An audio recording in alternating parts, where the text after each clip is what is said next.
The escape pod hurtled through the inky void, its occupants jostled by the violent turbulence as it pierced the atmosphere of an alien world.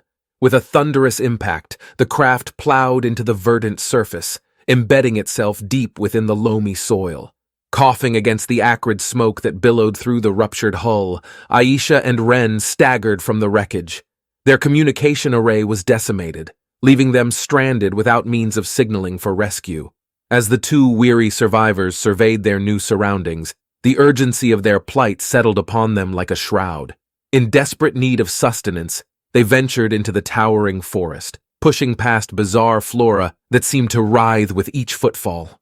It was there, amidst the alien woodlands, that they bore witness to a clash unlike any they'd known.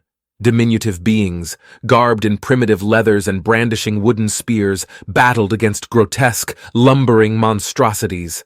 Aisha and Ren didn't hesitate. Drawing their sidearms, they rained scorching plasma upon the savage beasts, obliterating them in mere moments. The stunned forest dwellers gazed up at the armored titans who had so effortlessly vanquished their foes, their minuscule eyes wide with bewilderment and terror. As the last embers of the felled creatures smoldered, the tiny warriors scattered, fleeing in abject panic. No doubt they raced to share tales of the arrival of these incomprehensible giants amid their woodland realm. A few hours slipped by, the humans scraping sustenance where they could while fortifying a crude shelter.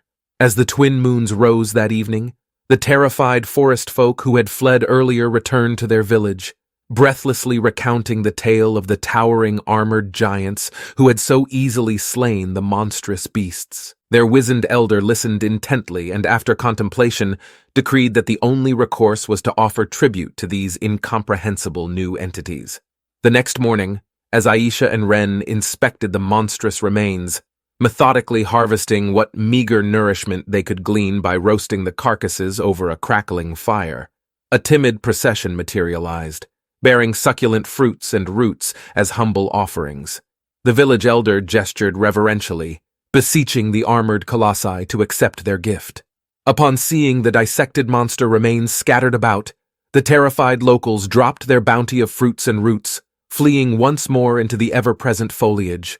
The forest fell eerily silent, as if holding its collective breath in primal fear of these enigmatic visitors.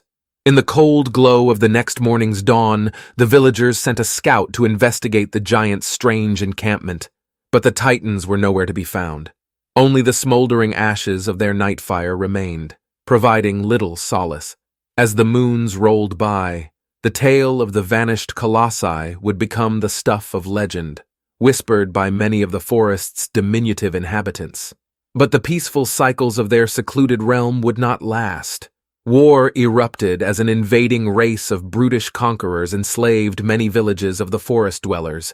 Mercilessly driven into underground caverns, the little ones were forced to excavate glittering minerals from the tunneled depths, their labor relentless until death mercifully claimed them. It was in this crucible of despair that the son of the village chief found solace in the old stories of the towering giants who had once graced their lands. As the tales were recounted over campfires, a desperate determination took root within the young one's heart. He would seek out these mythical saviors and beseech their aid against the cruel oppressors.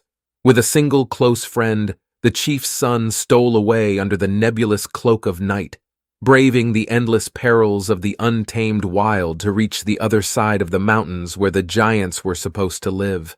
For 60 moons, predators and hazardous terrain waited for them. Finally, they reached the crumbling ruin where the sky titans had dwelled those moons past. There, amid the scattered remains, they discovered 2 great piles of rock with hewn slabs bearing indecipherable etchings.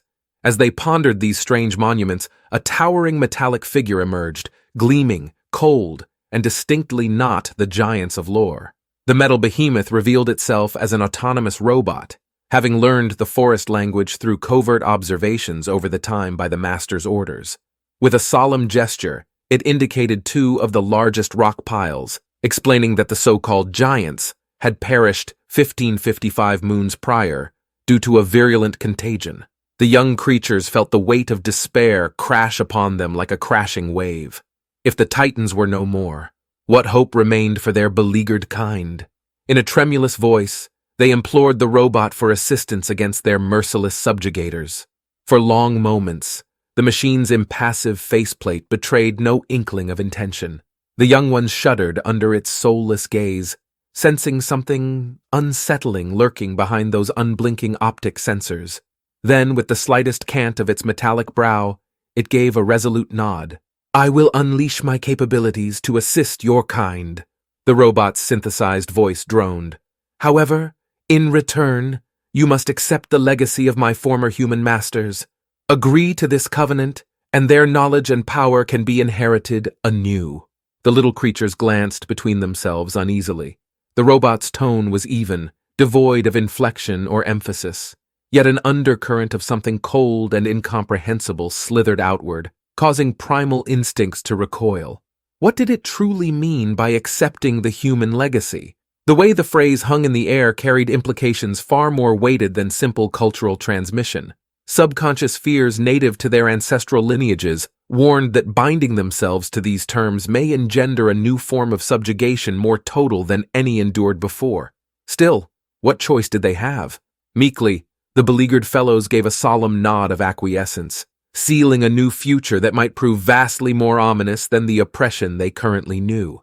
The robot's optical sensors pulsed once, twice, as if calculating or judging the veracity of their promise.